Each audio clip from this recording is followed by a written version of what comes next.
Assalamualaikum warahmatullahi wabarakatuh. Kali ini saya akan menjelaskan, perkenalkan, nama saya Muhammad Sinanda, NIM 2019-21092. Kali ini saya akan menjelaskan dari modul 1 sampai modul 5. Modul 1 yang berjudul karakteristik generator sinkron tanpa beban.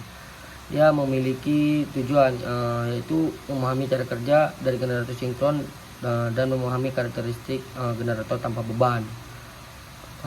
Pada dasarnya konstruksi dari generator sinkron adalah sama dengan konstruksi motor sinkron dan secara umum bisa disebut mesin sinkron.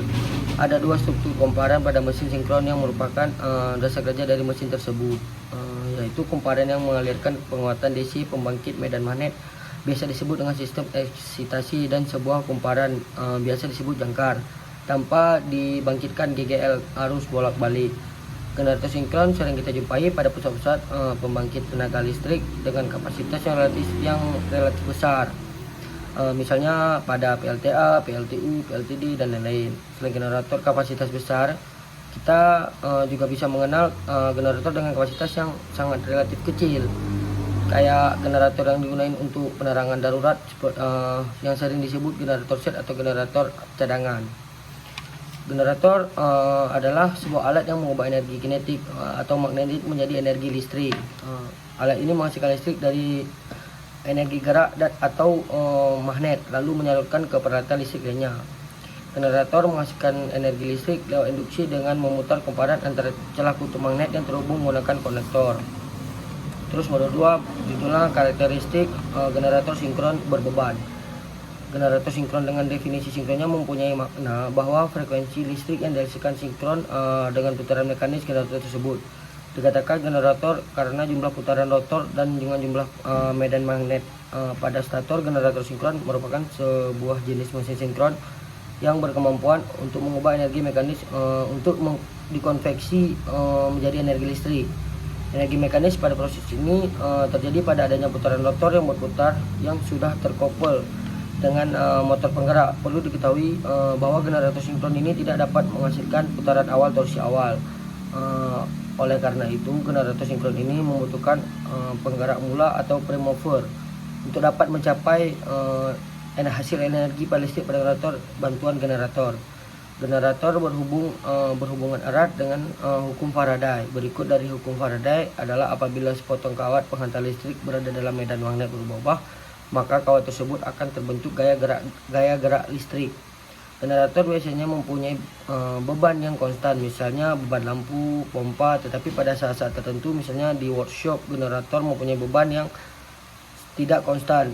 Pada generator mempunyai beban yang berubah-ubah, misalnya saat mengelas. Konstannya beban tergantung pada kontak antara elektroda, las, dan beban. Modul 3 berjudul pengoperasian PLTD. PLTD sendiri adalah pembangkit tenaga diesel. Pembangkit listrik yang menggunakan mesin diesel sendiri sebagai pemusat penggerak mulanya. Terus biasanya digunakan pada daerah-daerah terpencil yang belum mendapatkan pasokan listrik, serta digunakan untuk memasok kebutuhan listrik pada suatu pabrik. Mesin diesel ini berfungsi menghasilkan energi mekanis yang diperlukan untuk memutar rotor generator mesin diesel atau penggerak mula PLTD. Dia berfungsi untuk menghasilkan mekanis yang digunakan untuk memutar rotor. Bahan bakar digunakan adalah mesin diesel adalah solar. Terus motor diesel juga dinamai dengan motor penyalaan kompresi, compression ignition. Oleh karena itu, cara penyalaan bahan bakar dilakukan dengan menyemprotkan bahan bakar ke dalam udara, tekanan dan temperatur yang tinggi.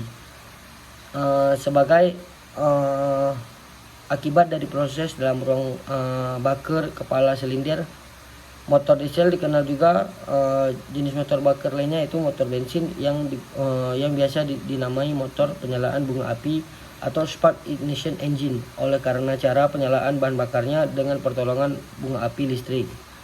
Dia jika dibandingkan motor gas buang motor diesel nggak banyak mengandung komponen beracun yang dapat mencemari udara.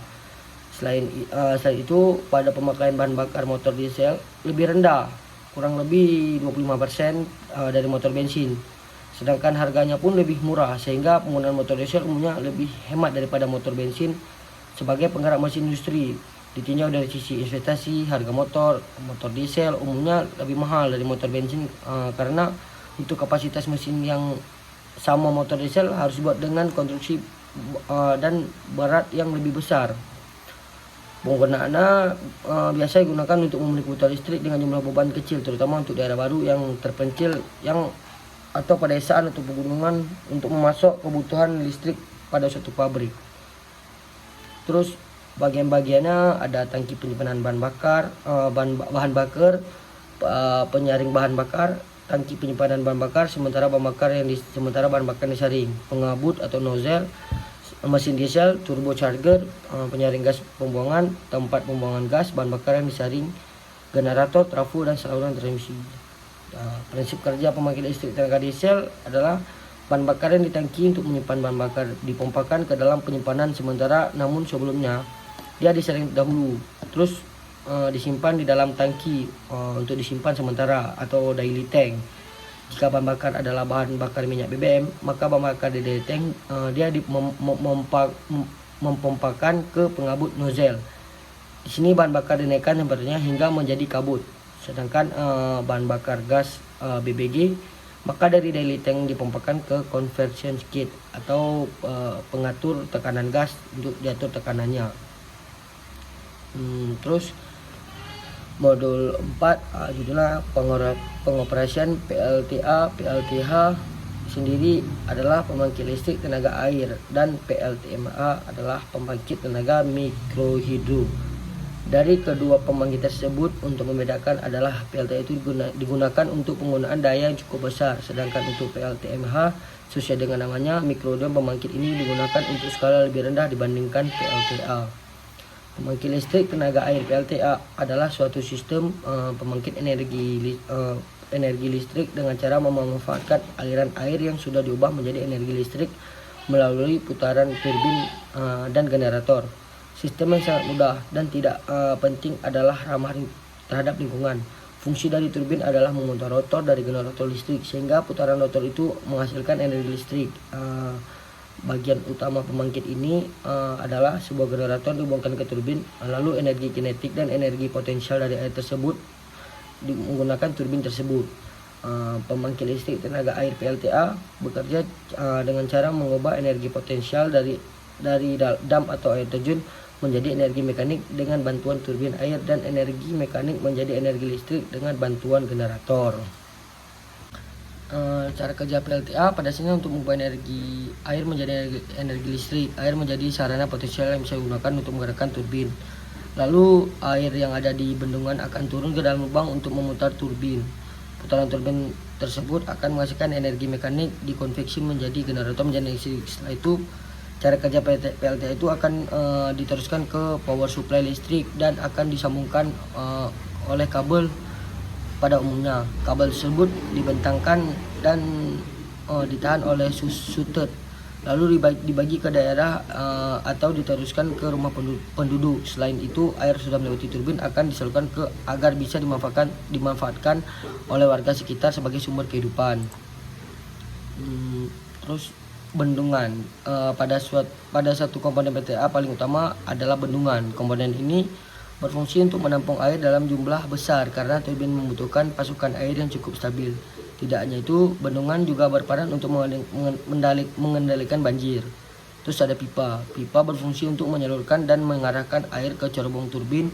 Adapun pipa pusat dipasang pada bak penanang minimal 10 cm, sementara itu ujungnya akan diarahkan ke cerobong turbin.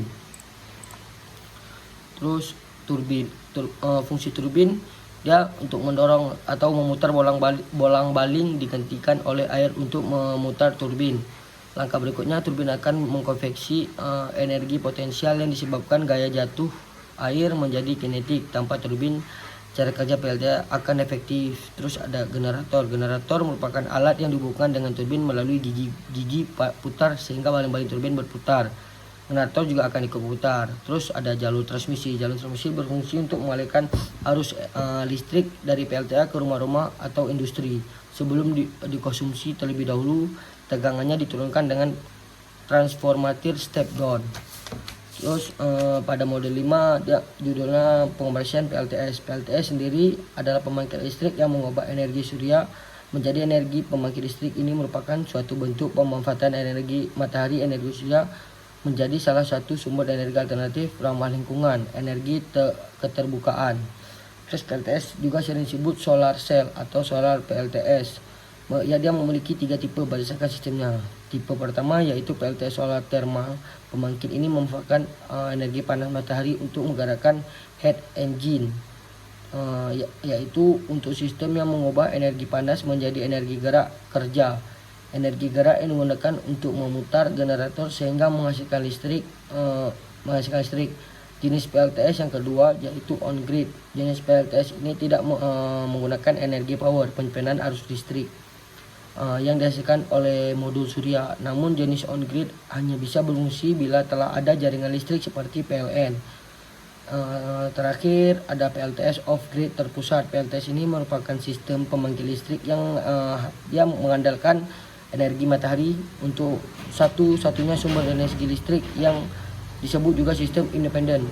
Energi listrik yang dihasilkan oleh panel surya dapat digunakan langsung ke beban untuk kebutuhan listrik yang ada, dan selebihnya akan disimpan ke dalam baterai dan untuk menjadikan cadangan energi. Sistem ini sangat cocok untuk daerah terpencil dan pedesaan. Mungkin sekian dari saya, lebih dan kurang saya mohon maaf. Wabillahi taufiq wal hidayah. Wassalamualaikum warahmatullahi wabarakatuh.